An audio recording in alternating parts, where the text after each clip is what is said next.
سلام دوستان عزیز.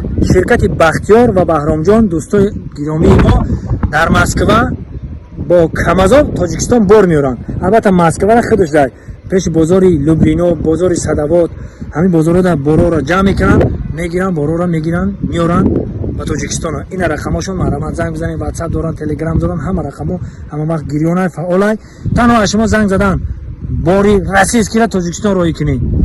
در خدمت شما شرکت بهرام و بختیار. زنده باشید. سلام باشید.